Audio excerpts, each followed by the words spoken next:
I've been hard at work. What you think of this, guys? Can you tell how these were made?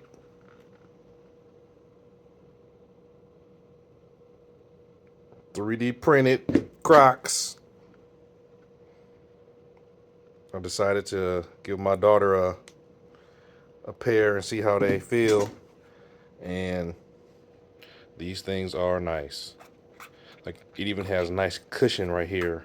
So I'll link the designer of these in there because these are really, really nice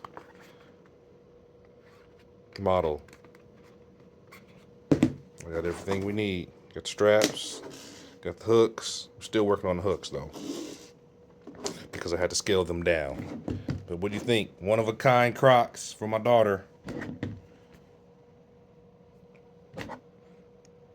I think I might be printing my wife some next.